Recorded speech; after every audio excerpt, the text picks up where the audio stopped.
Hello friends, एक बार फिर से स्वागत है हमारे इस यूट्यूब चैनल नवीन अकाडमी BSEB में। तो फ्रेंड्स, आज हम लोग करेंगे हिस्ट्री का क्वेश्चन आंसर को। क्योंकि एग्ज़ाम बहुत नज़दीक है तो हम लोग फटाफट हिस्ट्री का क्वेश्चन आंसर को कर लेते हैं। तो देखिए दोस्तों, पहला नंबर क्वेश्चन है, सिंधु घाटी सभ्यता को हड़प्पा सभ्यता क्यों कहा जाता है?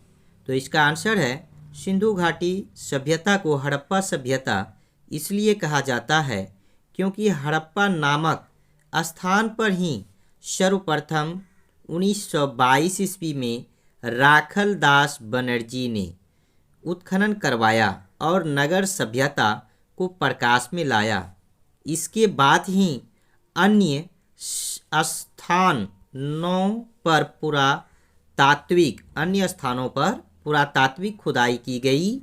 सिंधु घाटी सभ्यता का सबसे महत्वपूर्ण नगर होने तथा हड़प्पा में ही इस सभ्यता का उत्खनन हुआ, इसके चलते ही इसे हड़प्पा सभ्यता कहा जाता है।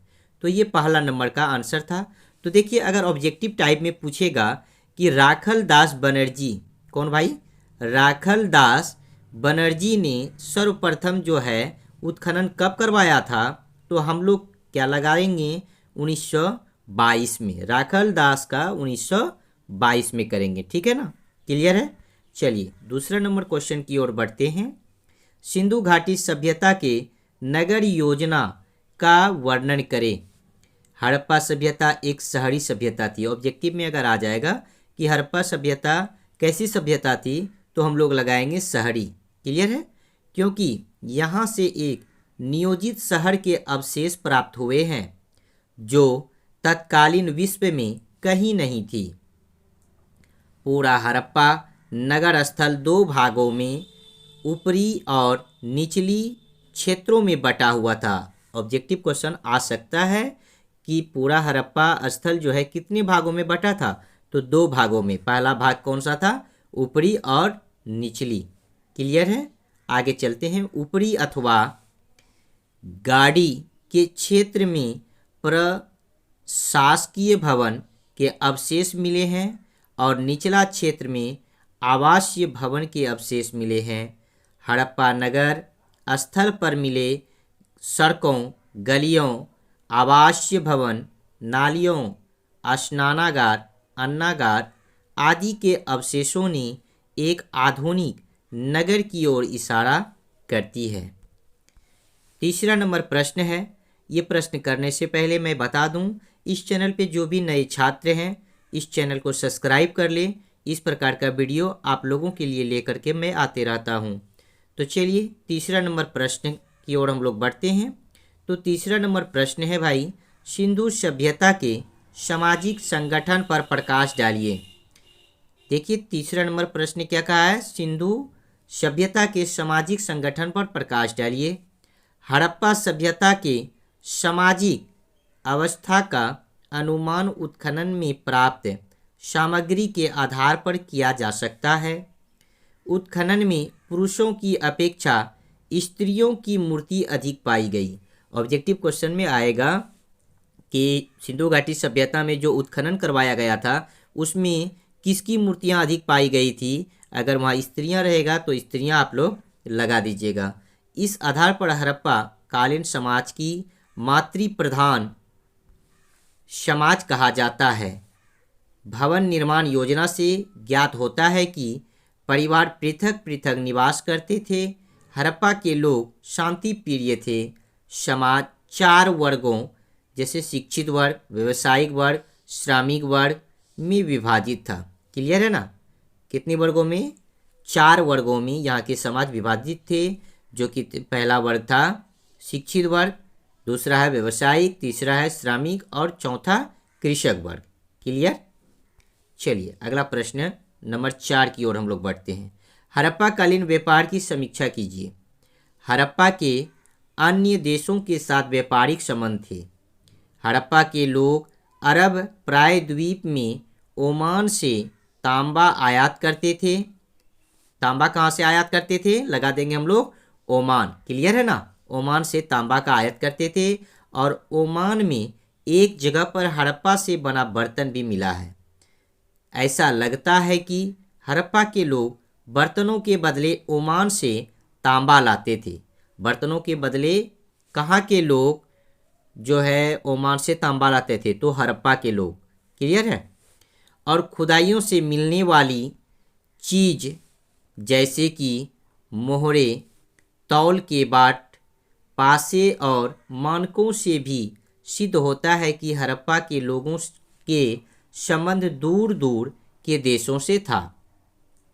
हड़प्पा और ओमान, बहरीन और मेसोपोटामिया के साथ समुद्री रास्ते संबंध थे।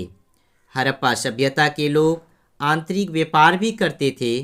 चोहंदरो तथा लोथल में बने हुए मानके मोहनजोदड़ो तथा हड़प्पा जैसी नगरों को भेजा जाता था। क्लियर है। कहाँ पर बनी मानक? तो हम लोग लगाएंगे चोहंदरो और लोथल के में जो मानक बने थे वो मोहनजोदड़ो तथा हड़प्पा जैसे नगरों को भेजे जाते थे। क्लियर है। चलिए आप लोग स्क्रीनशॉट लेते रहिएगा। 5वां नंबर प्रश्न देखिए क्या कह रहा है। सिंधु घाटी सभ्यता की जल निकास प्रणाली का वर्णन करें। सिंधु घाटी सभ्यता के नगर योजना की एक महत्वपूर्ण विशेषता यहाँ की प्रभावशाली जल निकास प्रणाली थी। गंदे जल की निकास के लिए सारे नगर में नालियों तथा जाल सा बिछा हुआ था। लगभग सभी नगरों के छोटे बड़े सभी घरों में आंगन तथा स्नानागार था। घरों का गंदा पानी बहकर गली की नालियों में चला जाता था। फिर छोटी नालियाँ बड़ी नालियों में मिलती थी। यहाँ तालियाँ नहीं होगा, यहाँ नालियाँ होगा, नो होगा। ठीक है ना। नालियों में मिलती थी जो अंत में विशाल नालों से जुड़ी हुई थी। सारे नगर का गंदा पानी इन नालों द्वारा नगर के बाहर ले जाया जाता था। शायद विश्व की किसी भी प्राचीन सभ्यता में स्वस्थ तथा सफाई की ओर इशारा इतना ध्यान नहीं दिया जाता था जितना कि सिंधु घाटी सभ्यता में दिया जाता था। क्लियर है ना। चलिए अगला प्रश्न है कार्बन 14 विधि के बारे में आप क्या जानते हैं। VBI क्वेश्चन है। यह क्वेश्चन बार बार पूछा जाता है आपके एग्जाम में। तो इस क्वेश्चन का आंसर देखिए। तिथि निर्धारण की वैज्ञानिक विधि को ही कार्बन 14 विधि कहा जाता है। इस विधि की खोज अमेरिका की प्रख्यात रसायन शास्त्री, वो कहाँ के रहने वाले थे? अमेरिका की प्रख्यात रसायन शास्त्री BF लीवी द्वारा सन 1946 में की गई। ऑब्जेक्टिव क्वेश्चन आपका इससे बनता है भाई कि BF लीवी कहाँ के वैज्ञानिक थे? तो हम लोग लगाएंगे अमेरिका के। कौन सा वैज्ञानिक थे भैया? रसायन शास्त्री। क्लियर है ना। चलिए इस विधि के अनुसार किसी भी जीवित वस्तुओं में कार्बन 14 एवं कार्बन 12 और कार्बन 14 समान मात्रा में पाया जाता है। मृत्यु अथवा विनाश की अवस्था जो है C12 की स्थिति रहता है, मगर C14 अर्थात कार्बन 14 का निरंतर क्षय होने लगता है। जिस पदार्थ में कार्बन 14 की मात्रा जितनी कम होती है उतना ही प्राचीनतम माना जाता है। याद रखिएगा। क्लियर है। आप लोग स्क्रीनशॉट लेते रहिएगा। ये क्वेश्चन एग्जाम की दृष्टिकोण से बहुत ज़्यादा इम्पोर्टेंट है। क्लियर है। चलिए ये भी क्वेश्चन आपके लिए बहुत ज़्यादा इम्पोर्टेंट है। मेगास्थनीज के बारे में आप क्या जानते हैं? बार बार आया हुआ क्वेश्चन है आपकी बिहार बोर्ड एग्जामिनेशन में। देखिए इसका आंसर, मेगास्थनीज चंद्रगुप्त मौर्य के दरबार में यूनानी राजदूत था। ऑब्जेक्टिव भी क्वेश्चन इससे आता है, मेगास्थनीज किसके दरबार में यूनानी राजदूत था? तो चंद्रगुप्त मौर्य के दरबार में। क्लियर है ना। उसे सेल्यूकस ने अपना राजदूत बनाकर चंद्रगुप्त मौर्य के दरबार में भेजा था ऑब्जेक्टिव क्वेश्चन ऐसा भी आता है कि मेगास्थनीज को किसने अपना राजदूत बना करके चंद्रगुप्त मौर्य के दरबार में भेजा था? तो सेल्यूकस ने। क्लियर है ना? मेगास्थनीज ने भारत में जो कुछ देखा उसे इंडिका नामक पुस्तक में लेखबंद किया। तो इंडिका नामक जो है पुस्तक किसकी रचना है? तो हम लोग लगाएंगे आंसर मेगास्थनीज का। किसका है?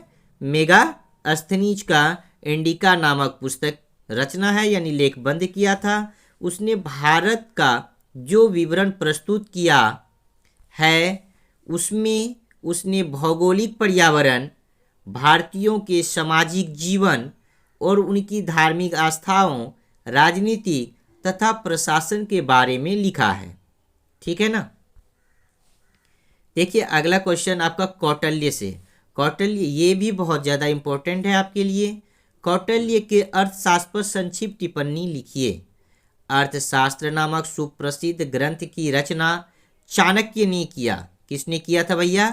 चाणक्य ने सुप्रसिद्ध ग्रंथ जो अर्थशास्त्र नामक ग्रंथ है, इसका जो है रचना किसने किया? चाणक्य ने की, जिन्हें कि कौटिल्य अथवा विष्णुगुप्त के नाम से भी जाना जाता था। यानी याद रखिएगा कि चाणक्य बोलिए या कौटिल्य बोलिए या विष्णुगुप्त बोलिए, ये सभी एक ही हैं। इस प्रसिद्ध ग्रंथ में 15 खंड, क्लियर है ना? यानी कौटिल्य के जो अर्थशास्त्र हैं इसमें कितने खंड हैं भाई? 15 खंड और 150 अध्याय और 180 उपविभाग तथा 6000 श्लोक हैं। इस सुप्रसिद्ध ग्रंथ की रचना ने यह सिद्ध कर दिया कि भारतीय विद्वान प्रारंभ से ही न केवल आध्यात्मिक प्रश्नों पर विचार करते आए हैं, बल्कि उन्होंने भौतिक विषयों पर भी विचार किया है। इस ग्रंथ का महत्व प्लेटो और अरस्तु की महान कृतियां से कम नहीं है। विद्वानों ने इस ग्रंथ की तुलना मैकियावेली के ग्रंथ दी प्रिंस से की है।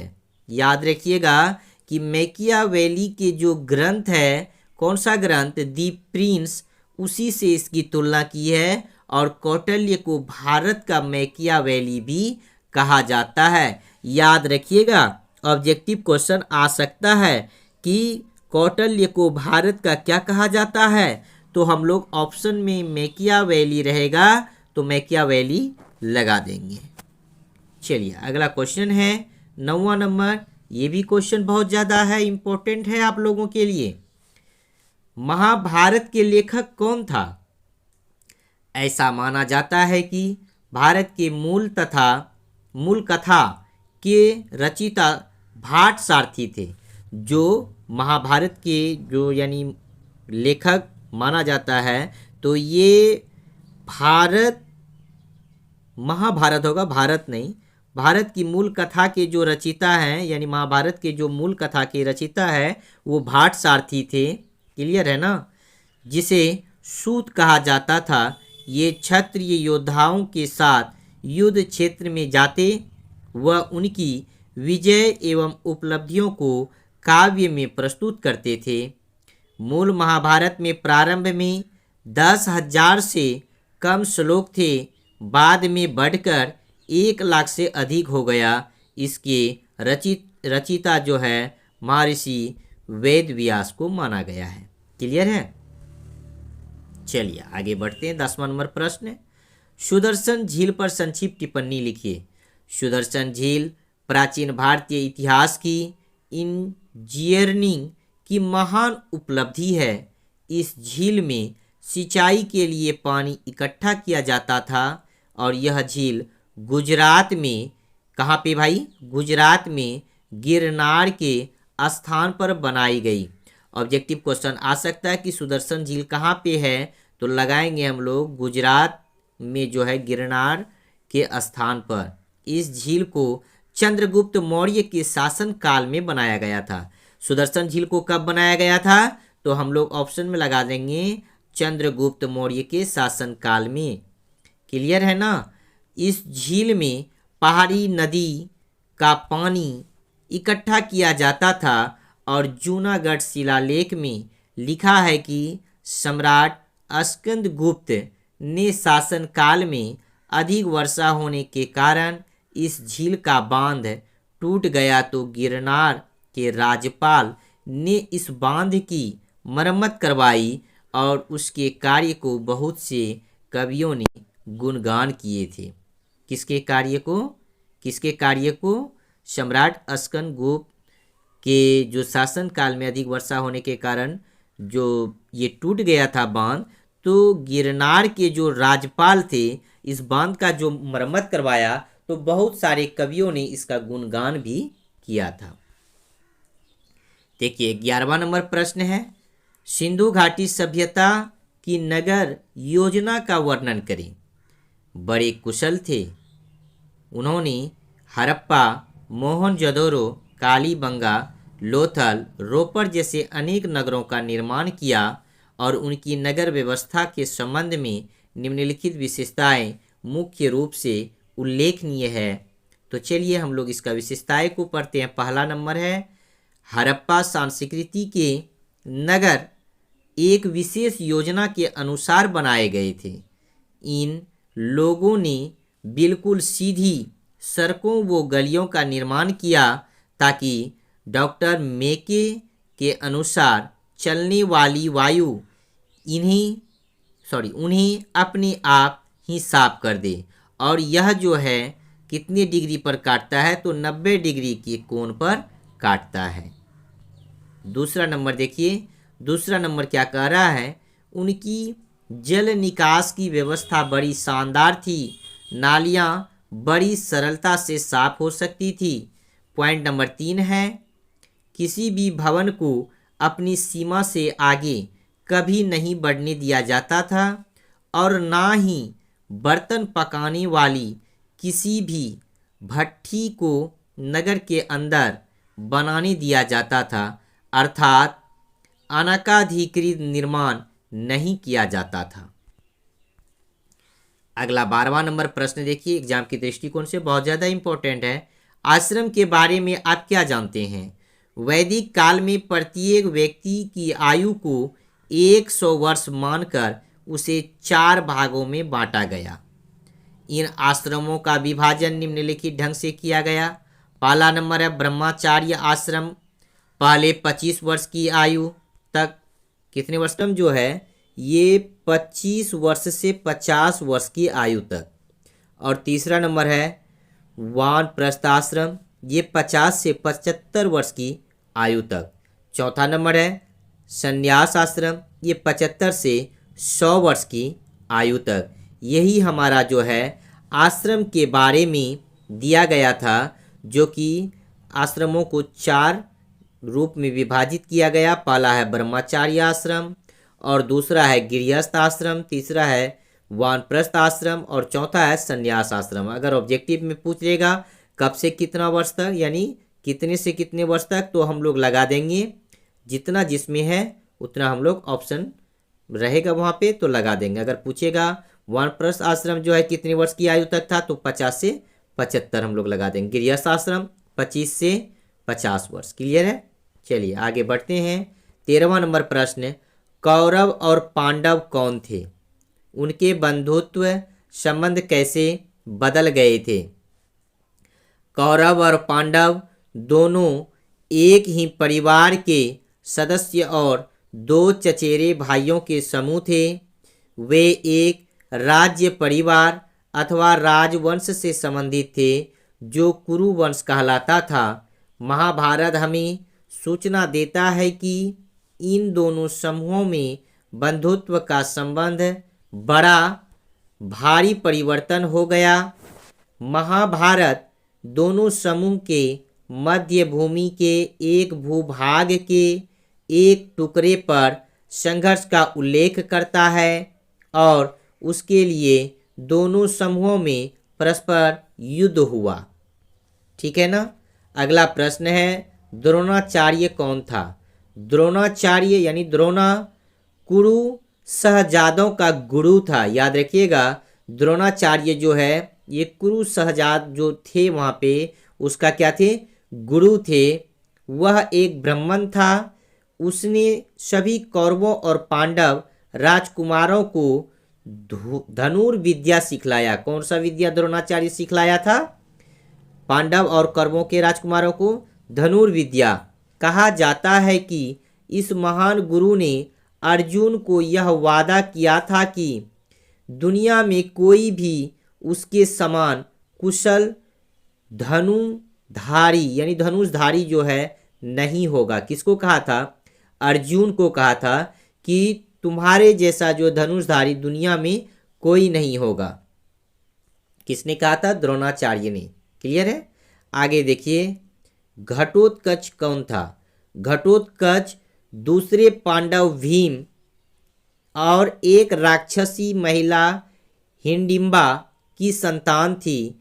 हिडिंबा एक मानव भक्षी राक्षस की बहन थी। वह भीम के प्रति आसक्त हो गई और उसने युधिष्ठिर से प्रार्थना किया कि वह उसी से विवाह करना चाहती है और उसने वादा किया कि उसे स्वेच्छा से पांडवों को छोड़कर चली जाएगी। और घटोत्कच मां बनने के बाद उसने पुत्र सहित अपने वादे के अनुसार पांडवों को छोड़ दिया और घटोत्कच ने अपने पिता भीम और अन्य पांडवों को यह बताया कि वे जब कभी भी उसे बुलाएंगे वह उनके पास आ जाएगी। क्लियर है? अगला देखिए, 16वां नंबर क्वेश्चन है, अश्वमेघ का क्या अर्थ है? अश्वमेघ का शाब्दिक अर्थ अश्व अर्थात घोड़ा व मेघ का अर्थ जो होता है बादल, अर्थात बादल रूपी घोड़ा। अश्वमेघ का शाब्दिक अर्थ है बादल रूपी घोड़ा। अश्व का अर्थ होता है घोड़ा और मेघ का अर्थ होता है बादल, यानी बादल रूपी घोड़ा। जिस प्रकार बादल वायुमंडल में स्वेच्छा से विचरण करता रहता है, उसी प्रकार अश्वमेघ यज्ञ का घोड़ा अपनी इच्छा से कहीं भी घूमता दौड़ता रहता है। अश्वमेघ प्राचीन काल में एक यज्ञ विशेष का नाम था जिसमें घोड़े के माथे पर एक जयपत्र बांधा जाता था और उसे स्वेच्छानंद रूप से छोड़ दिया जाता था। वह प्रतापी राजाओं द्वारा यह कार्य किया जाता था। शक्तिशाली व प्रतापी राजाओं के द्वारा यह कार्य किया जाता था। घोड़े का अपने यहाँ दौड़कर वापस आने का अर्थ था राजा का निर्विरोध शासक स्थापित होना। यदि कोई घोड़े को पकड़ लेता है तो उसे घोड़े की स्वामी अर्थात राजा से युद्ध करना पड़ता था। क्लियर है? देखिए, अगला प्रश्न है 17 नंबर का, गुप्त कौन थे? गुप्त वंश का शासक कौन था? गुप्त कौन थे? इस विषय पर इतिहासकारों में बहुत मतभेद है। डॉक्टर हेमचंद्र राय चौधरी उन्हें ब्राह्मण बताते हैं तो पंडित गौरी शंकर बिहारी प्रसाद शास्त्री उन्हें क्षत्रिय, अलतेकर जैसे इतिहासकार उन्हें वैश्य मानते हैं। कुछ इतिहासकार तो उन्हें शूद्र तक कहने से नहीं चूकते। अतः कोई ठोस आधार अभी तक नहीं मिला है जो गुप्त लोगों के विषय में संपूर्ण जानकारी दे। गुप्त वंश का संस्थापक चंद्रगुप्त प्रथम था। उसका शासनकाल 230 ईस्वी से 336 ईस्वी तक रहा है। किसका? जो चंद्रगुप्त प्रथम है उसका शासनकाल 230 ईसा पूर्व से 336 ईसा पूर्व तक रहा है। देखिए भाई, 18वां नंबर क्वेश्चन क्या कह रहा है, गुप्त वंश का प्रथम प्रसिद्ध राजा कौन था? उसने अपनी स्थिति को कैसे दृढ़ किया? चंद्रगुप्त प्रथम गुप्त वंश का प्रथम प्रसिद्ध राजा था। उसने लिच्छवी राजकुमारी से विवाह करके सैन्य संगठन को सुदृढ़ कर विजय अभियान छेड़कर तथा गुप्त संवत को प्रारंभ करके अपने प्रभाव एवं प्रतिष्ठा को बढ़ाया था। देखिए अगला 19 नंबर क्वेश्चन क्या कह रहा है। मौर्य साम्राज्य के 4 प्रांतों और उनकी राजधानियां के नाम लिखिए। देखिए पहला नंबर है उत्तरापंत। उत्तरांत पंत की राजधानी तक्षशिला। उत्तरांत पंत की राजधानी कहाँ है? तक्षशिला। प्रयाग की राजधानी पाटलिपुत्र। दक्षिणापथ की राजधानी सुवर्णगिरी।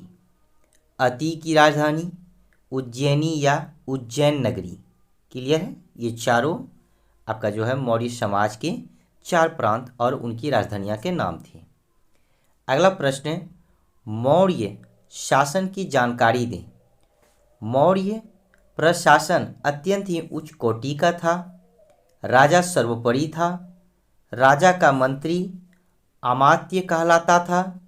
माय शासकों ने कठोर दंड का प्रावधान कर समाज को भय मुक्त, यहाँ पे मुक्त होगा भय मुक्त प्रशासन क्या करता था? प्रदान करता था, यानी प्रदान किया। क्लियर है?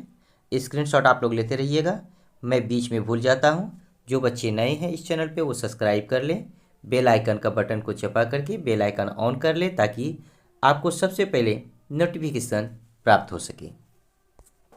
अगला देखिए 21 नंबर क्वेश्चन क्या कह रहा है। अशोक के धर्म पर संक्षिप्त टिप्पणी लिखें। धर्म संस्कृत के धर्म शब्द का प्राकृतिक स्वरूप है। धर्म जो है संस्कृत के धर्म शब्द का प्राकृतिक स्वरूप है। अशोक ने इसका प्रयोग विस्तृत अर्थ में किया है। इस विषय पर विद्वानों के बीच काफ़ी मतभेद है। बहुत से विद्वान धर्म और बौद्ध धर्म में कोई फर्क नहीं मानते। अतः प्रारंभ में ही यह कह देना आवश्यक है कि धर्म और बौद्ध धर्म दोनों अलग अलग बातें हैं। बौद्ध धर्म अशोक का व्यक्तिगत धर्म था, लेकिन उसने जिस धर्म की चर्चा अपने अभिलेखों में की है वह उसका सार्वजनिक धर्म था तथा विभिन्न धर्मों का सार था। यह अलग अलग बात है कि बौद्ध धर्म की कई विशेषताएं भी उसमें मौजूद थी। अशोक ने अपने अभिलेख में कई स्थान पर धम्म अर्थात धर्म का शब्द का जो है प्रयोग किया है, किंतु भाब्रू अभिलेख को छोड़कर उसे बुद्ध धर्म और संघ में अपना विश्वास प्रकट किया है। उसने कहीं भी धर्म का प्रयोग बौद्ध धर्म के लिए नहीं किया है। बौद्ध धर्म के लिए समर्थ या संघ शब्द का प्रयोग किया है।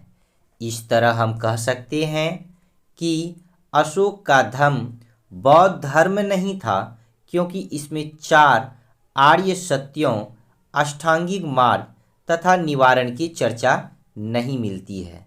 तो ये क्वेश्चन जो आपका 21 नंबर का क्वेश्चन है बहुत ज़्यादा इम्पोर्टेंट है एग्जाम की दृष्टिकोण से। तो चलिए अगला प्रश्न हम लोग पढ़ते हैं। 22 नंबर, महावीर के उपदेशों का वर्णन करें। क्या करें भाई? महावीर के उपदेशों का वर्णन करें। तो महावीर के उपदेश निम्नलिखित हैं। पहला नंबर है सत्य बोलना, झूठ ना बोलना। दूसरा है अहिंसा, हिंसा ना करना। तीसरा है अस्तेय, चोरी ना करना। क्लियर है? चौथा है अपरिग्रह, संपत्ति का संग्रह ना करना। पांचवा है ब्रह्मचार्य, इंद्रियों को वश में करना। महावीर ईश्वर में विश्वास नहीं करते थे, परंतु आत्म, कर्म, फल तथा पुनर्जन्म को मानते थे। पुनर्जन्म को कौन मानते थे? महावीर। ईश्वर पर जो है कौन विश्वास नहीं करते थे? अगर ऑब्जेक्टिव में रहेगा तो आप लोग लगा दीजिएगा महावीर। ठीक है ना? आगे देखिए 23 नंबर क्वेश्चन क्या कह रहा है। पीटक कितने हैं? उनके नाम और विशेषताएं को लिखिए। पीटक 3 है भैया, सूत पीटक, विनय पीटक एवं अभिधम्म पीटक। याद रखिएगा, ऑब्जेक्टिव क्वेश्चन भी पूछा जा सकता है कि पीटक कितने हैं। तो पीटक 3 है। क्लियर है ना। इससे इन्हें त्रिपिटक के नाम से पुकारा जाता है। गौतम बुद्ध के निवारण के बाद इनकी रचना की गई और सूत पिटक में बुद्ध के उपदेश संकलित किए गए हैं। विनय पिटक में बौद्ध संघ के नियम का उल्लेख किया गया। ऑब्जेक्टिव क्वेश्चन में अगर आएगा बौद्ध संघ का नियम का उल्लेख कौन सा पिटक में किया गया है, तो विनय पिटक में, और उपदेश जो संकलित किए गए हैं वो सूत पिटक में। और अभिधम्म पिटक में जो है बौद्ध धर्म का दर्शन का विवेचन किया गया है। इस चीज को आप लोग याद रखिएगा, स्क्रीनशॉट लेते रहिए आप लोग।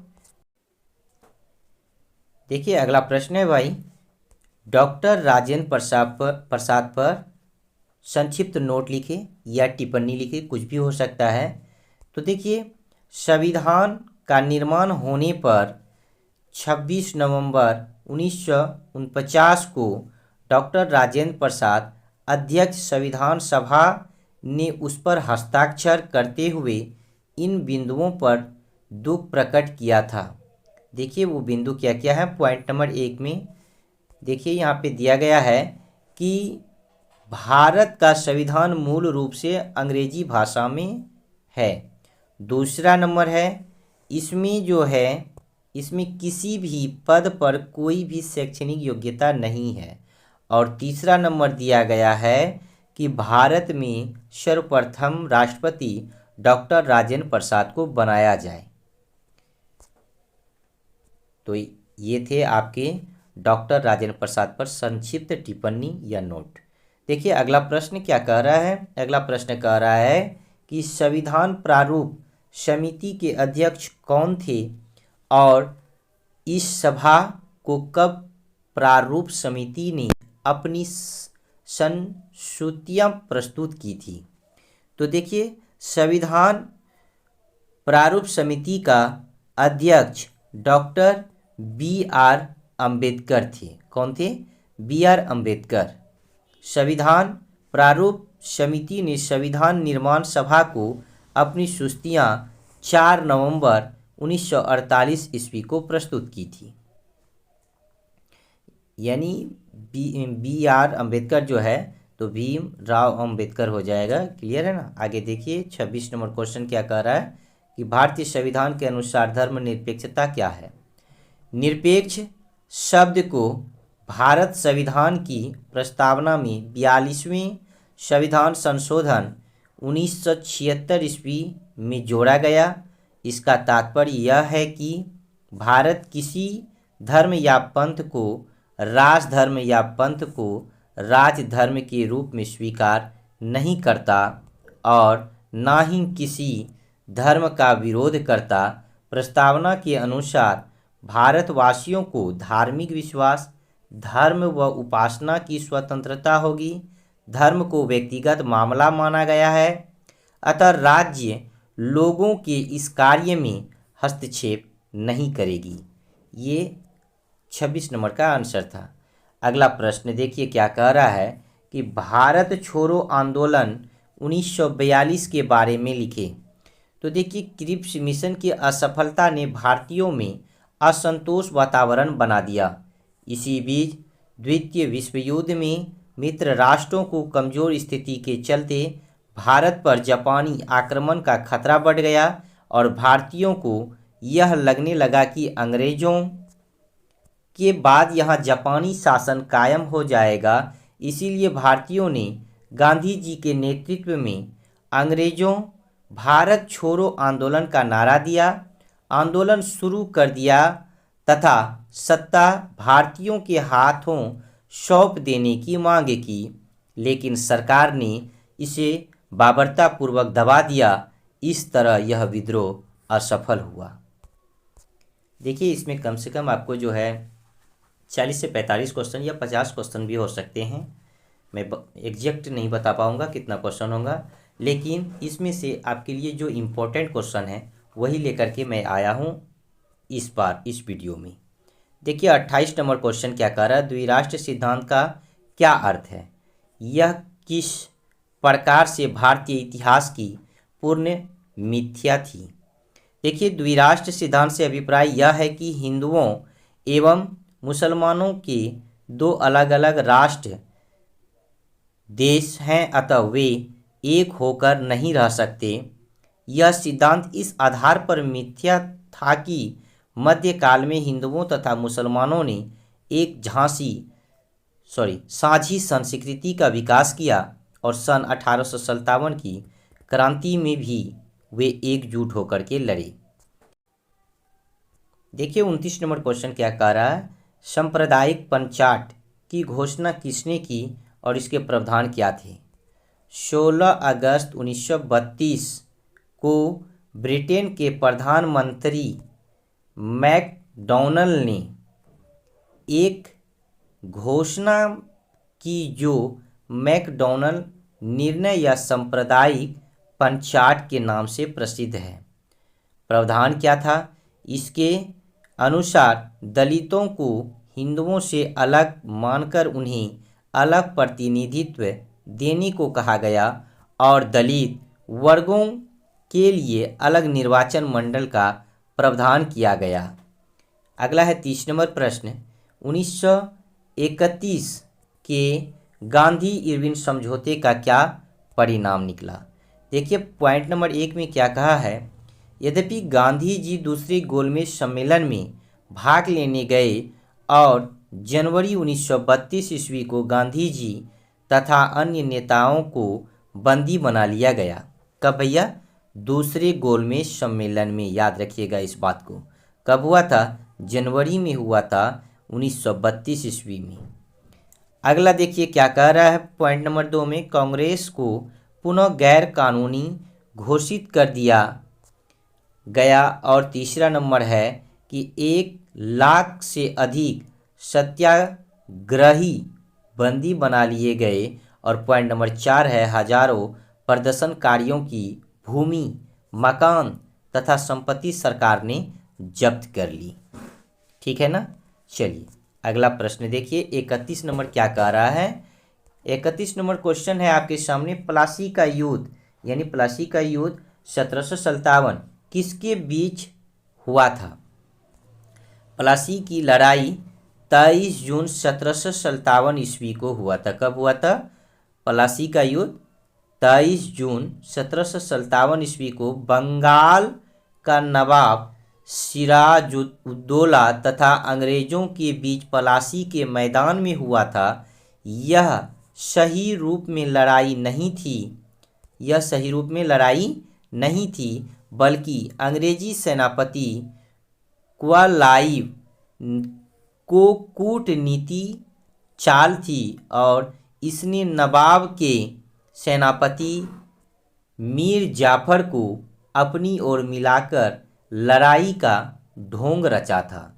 सेनापति मीर जाफर के विश्वासघात के कारण नवाब की हार हो गई और नवाब सिराजुद्दौला की हत्या कर दी गई। इस तरह क्वालाइव का षड्यंत्र सफल रहा और वहीं से भारत में अंग्रेजी शासन की नींव पड़ गई। क्लियर है। चलिए 32 नंबर प्रश्न देखिए, भारतीय संविधान की प्रस्तावना के मुख्य आदर्श क्या है। भारतीय संविधान की प्रस्तावना में हमें यह बताती है कि वास्तव में संविधान का क्या उद्देश्य है। यह घोषणा करता है कि संविधान का स्रोत भारत की जनता है। यह निम्नलिखित सिद्धांतों तथा आदर्शों पर बल देता है। देखिए पॉइंट नंबर 1, न्याय, सामाजिक, आर्थिक और राजनीतिक। बी नंबर में कहता है स्वतंत्रता, विचार, अभिव्यक्ति, विश्वास तथा पूजा अर्चना की। तीसरा अर्थात सी नंबर देखिए समानता, प्रतिष्ठा तथा अवसर की समानता। डी नंबर देखिए भ्रातृत्व, व्यक्ति की गरिमा तथा राष्ट्र की एकता व अखंडता सुनिश्चित करना तथा आपसी बंधुत्व बढ़ाना। 33 नंबर प्रश्न, गांधी जी 1917 में चंपारण क्यों गए, वहां उन्होंने क्या किया। 19वीं सदी के प्रारंभ में गोरे बागान मालिकों ने किसानों से एक अनुबंध किया जिसके अनुसार किसानों को अपनी जमीन के 3/20वें हिस्से में नील की खेती करना अनिवार्य था। इस 3 कठिया पद्धति, यानी इसे होगा यहाँ पे, इस नहीं, इसे 3 कठिया पद्धति कहा जाता था।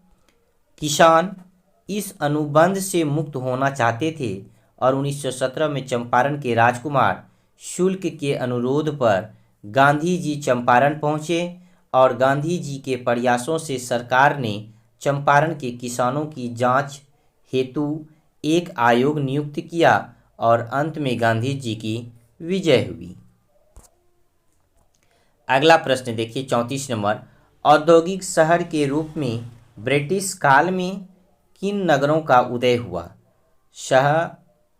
सही माने, मतलब यहाँ शाह नहीं होगा, सही मायने में ब्रिटिश काल में केवल 2 नगरों का औद्योगिक विकास हुआ। पहला नगर था कानपुर, जहाँ सूती कपड़े, ऊनी कपड़े और चमड़े की वस्तुओं का उत्पादन होता था, और दूसरा नगर था जमशेदपुर, जहाँ स्टील का उत्पादन होता था। इस काल में भारत में अन्य औद्योगिकीकरण का विकास इसीलिए नहीं हुआ क्योंकि अंग्रेजों की नीति पक्षपातपूर्ण था। वे एक औपनिवेशिक देश को आगे नहीं बढ़ाना चाहते थे। ठीक है, आप लोग स्क्रीनशॉट बीच बीच में लेते रहिएगा। 35 नंबर प्रश्न देखिए। राष्ट्रवादियों तथा संप्रदायवादियों में मुख्य अंतर क्या था? राष्ट्रवादी भारत को एक ऐसे राष्ट्रवाद के रूप में देखते थे जिसमें सभी धर्म के लोग साथ साथ सम्मान पूर्वक तरीके से रहते थे। दूसरी ओर सांप्रदायिकतावादी भारत को धर्म के आधार पर समूह के रूप में देखते थे। वे व्यक्तिगत हितों को राष्ट्रीय हित की अपेक्षा अधिक महत्व देते थे। ठीक है, इस दृष्टिकोण को आधार बनाकर ही मुसलमानों के लिए अलग राष्ट्र की मांग की गई थी। अगला प्रश्न देखिए 36 नंबर क्या कह रहा है? भारत में यूरोपीय उपनिवेशों की स्थापना के क्या कारण थे? यूरोपीय देशों ने निम्नलिखित कारणों से भारत में उपनिवेशों की स्थापना की। पॉइंट नंबर 1, कच्चे माल की प्राप्ति। पॉइंट नंबर 2, निर्मित माल की खपत। पॉइंट नंबर 3 देखिए, पॉइंट नंबर 3 क्या कह रहा है? ईसाई धर्म का प्रचार। तथा पॉइंट नंबर 4, समृद्धि की लालसा। कुल मिलाकर यूरोपियन अपने उद्योगों के लिए आवश्यक कच्चे माल एवं इन कच्चे मालों से तैयार सामानों के बाजार की तलाश में भारत की ओर आए और इसके मध्य में उनका उद्देश्य था अपनी समृद्धि। ठीक है ना। अगला देखिए 37 नंबर क्वेश्चन क्या कह रहा है? गुरु नानक कौन थे? उनके व्यक्तिगत यानी व्यक्तित्व के बारे में किसी एक इतिहासकार का कथन लिखिए। बहुत ज़्यादा इंपॉर्टेंट क्वेश्चन माना जाता है आपके एग्जाम के लिए। पंजाब में भक्ति आंदोलन का ज्वार लाने का श्रेय गुरु नानक जी को है। वे जाति पाति धर्म वर्ग और मूर्ति पूजा के विरोध थे। उन्होंने निष्कर्म है ना, भक्ति और शुभ कर्म शुद्ध जीवन को ईश्वर की प्राप्ति का मार्ग बतलाया। वे हिंदू मुस्लिम एकता के समर्थक थे। उनका स्वाभाविक मिठास और सबसे प्रेम करने की भावना के कारण हिंदू और मुसलमान दोनों उनका आदर करते थे। इसी कारण से वे दोनों धर्मों को एक दूसरे के समीप लाने का केंद्र बन गए। अगला प्रश्न है 38 नंबर। सूफीवाद से आप क्या समझते हैं? सूफीवाद 19वीं शताब्दी के मुद्रित एक अंग्रेजी शब्द है। कौन सा शब्द है? अंग्रेजी शब्द है। सूफीवाद के लिए इस्लामी ग्रंथों में जिस शब्द का इस्तेमाल होता है वह है तत्वूफ। कुछ विद्वानों के अनुसार यह शब्द सूफ से निकला है जिसका अर्थ ऊन है। जिसका अर्थ क्या है? ऊन है। यह उस खुरदरे ऊनी कपड़े की ओर इशारा करता है। अन्य विद्वान इस शब्द की व्युत्पत्ति सफा से मानते हैं, जिसका अर्थ होता है साफ। यह भी संभव है कि यह शब्द सफा से निकला हो, जो पैगंबर की मस्जिद के बाहर एक चबूतरा था, जहां निकट अनुयायियों की मंडली धर्म के बारे में जानने के लिए इकट्ठे होते थे। अगला देखिए 39 नंबर प्रश्न, कैबिनेट मिशन भारत क्यों आए? भारत की राजनीतिक परिस्थितियों का अध्ययन करने और समस्या का निदान खोजने के लिए ब्रिटेन संसद ने 1946 में एक प्रतिनिधि मंडल भारत भेजा। इसने लॉर्ड वेवेल के साथ मिलकर कांग्रेस और मुस्लिम लीग के प्रतिनिधियों के बीच कई बैठक का आयोजन किया और इसने कांग्रेस और मुस्लिम लीग को एक ऐसी संघीय व्यवस्था पर राजी करने का प्रयास किया जिसमें भारत के भीतर विभिन्न प्रांतों को सीमित स्वायत्तता दी जा सकती है। 40 नंबर प्रश्न देखिए, श्रीमद् भगवत गीता पर संक्षिप्त टिप्पणी लिखे। सबसे ज़्यादा इम्पोर्टेंट प्रश्न है इस एग्जाम के लिए। श्रीमद् भगवत गीता एक महत्वपूर्ण उपदेशात्मक अंश है। याद रखिएगा, श्रीमद् भगवत गीता जो है ये उपदेशात्मक अंश है। इस अंश में श्री कृष्ण अर्जुन को निष्काम कर्म और भक्ति का उपदेश देते हुए मनुष्य को यह समझाते हैं कि मानव को लगन और मेहनत से अपने कर्म करना चाहिए और फल की प्राप्ति की बात नहीं सोचना चाहिए।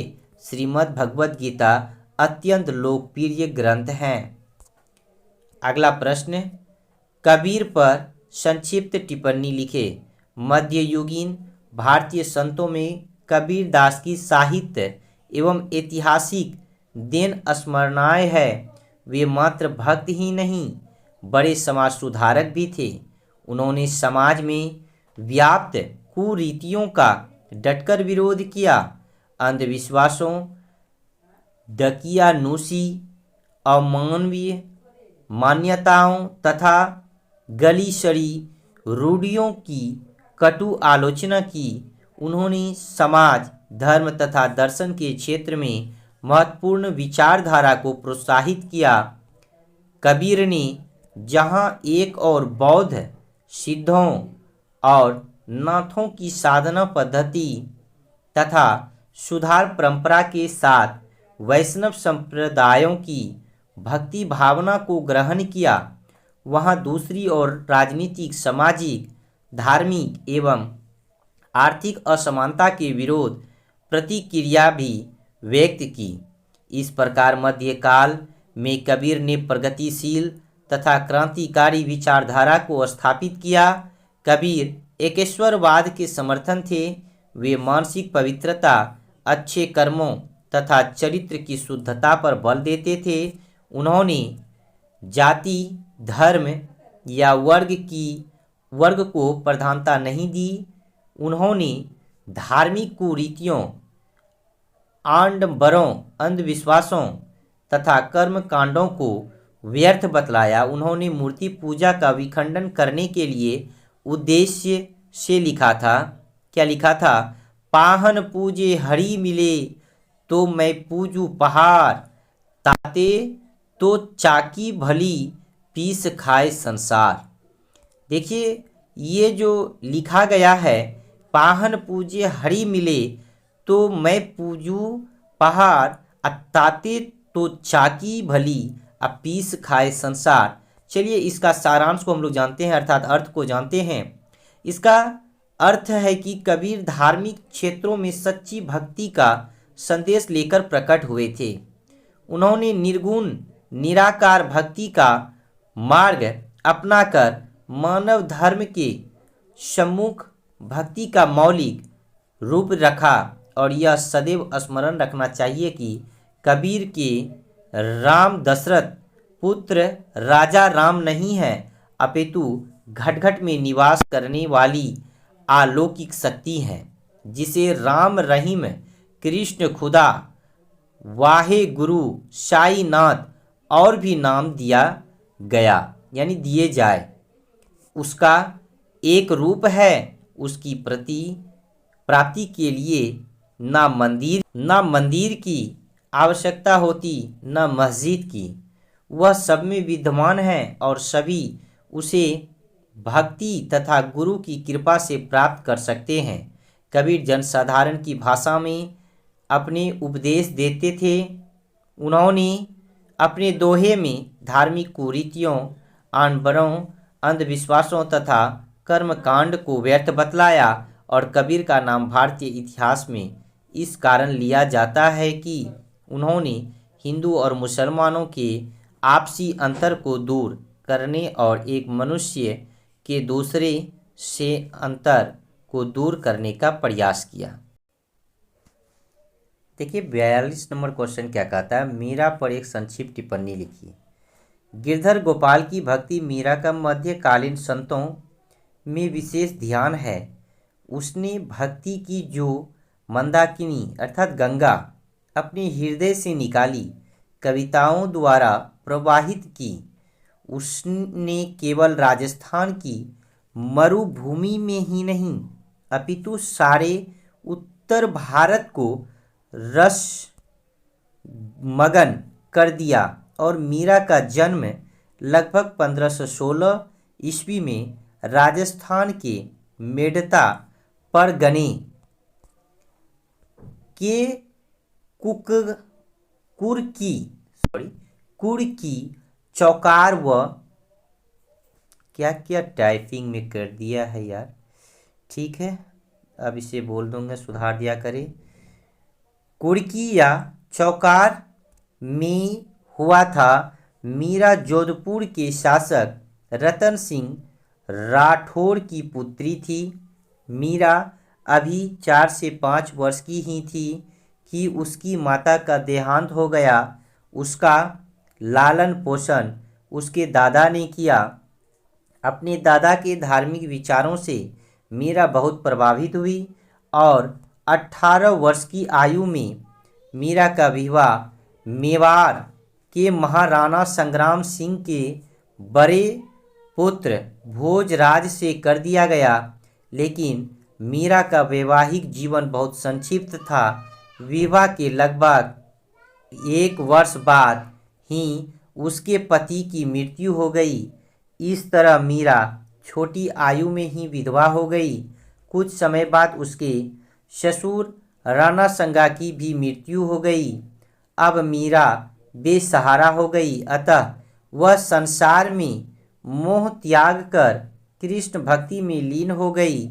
वह वसुधाओं का सत्कार करती और पैरों में घुंघरू बांधकर भगवान श्री कृष्ण के मूर्ति के सामने नाचने लगती। उसके ससुराल के लोगों ने उसके कार्यों को अपने कुल मर्यादा के विपरीत समझा, अतः उसे कई प्रकार के अत्याचारों द्वारा मारने का प्रयास किया गया। लेकिन जहर का प्याला, सांप और शूली आदि भी मीरा का बाल बांका न कर सके। इस विषय में मीरा ने स्वयं कहा कि मीरा मारी ना मरू, मेरो रखन हार, और इससे उसकी भक्ति भावना और बढ़ गई। लेकिन अत्याचार भी बढ़ते जा रहे थे। कहा जाता है कि मीरा ने अपने ससुराल वालों से तंग आकर गोस्वामी तुलसीदास को पत्र लिखकर उनकी सलाह मांगी। तुलसीदास जी ने मीरा को इस प्रकार उत्तर दिया, जाके प्रिय ना राम वैदेही तजिए ताही कोटि वैरी सम यद्यपि परम स्नेही। इस उत्तर को पाकर मीरा ने घर बार छोड़ दिया और वह वृंदावन चली गई। वहाँ कुछ समय रहने के बाद मीरा द्वारिका चली गई। कहा जाता है कि मीरा को द्वारिका से लाने के लिए उनकी ससुराल तथा मायके दोनों स्थानों से ब्राह्मण आए, लेकिन वह नहीं गई। द्वारिका में 1574 ईस्वी में मीरा का देहांत हो गया। ये मीराबाई का जीवनी या संक्षिप्त टिप्पणी जो भी बोले आप लोग अच्छे तरीके से पढ़ लीजिएगा, हो सके तो नोट कॉपी में नोट कर लीजिएगा ताकि आपको और सही तरीके से इसके बारे में पता चल सके। अगला प्रश्न देखिए 43 नंबर, कृष्णदेव राय की मुख्य उपलब्धियों के बारे में बताएं। देखिए कृष्णदेव राय की जो मुख्य उपलब्धियां हैं निम्नलिखित हैं। पॉइंट नंबर 1, कृष्णदेव राय बीजापुर और गोलकुंडा के शासकों को पराजित करने में सफल रहा। पॉइंट नंबर 2 है, उसने उड़ीसा पर भी आक्रमण किया तथा वहां के शासक को भी हराया था। अगला तीसरा नंबर देखिए क्या है, उसने न केवल रायचूर और दोआब पर विजय प्राप्त की बल्कि अपनी सेनाओं के साथ बहमनी राज्य के अंदर भी प्रवेश कर गया। पॉइंट नंबर 4, पश्चिमी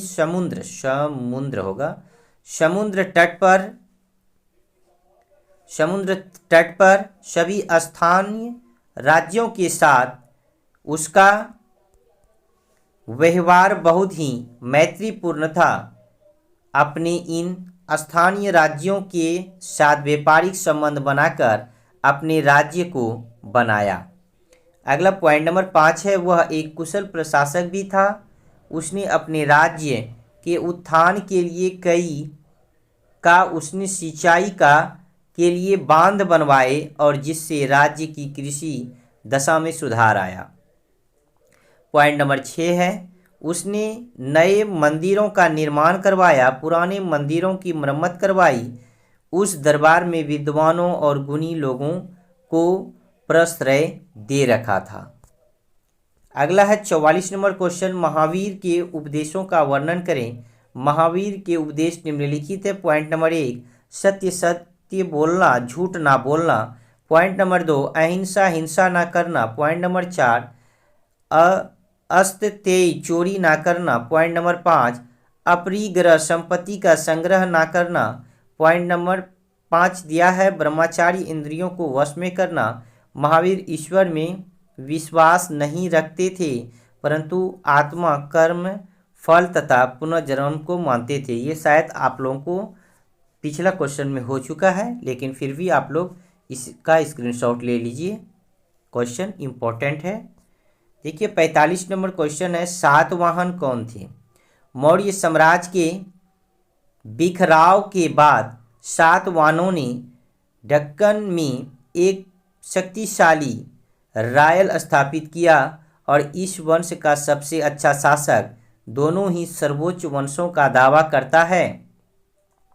एक तरफ वह स्वयं को एक ब्राह्मण वर्ण का व्यक्ति मानता है तो दूसरी ओर वह स्वयं को क्षत्रिय लोगों को नाश करने वाला बताता है।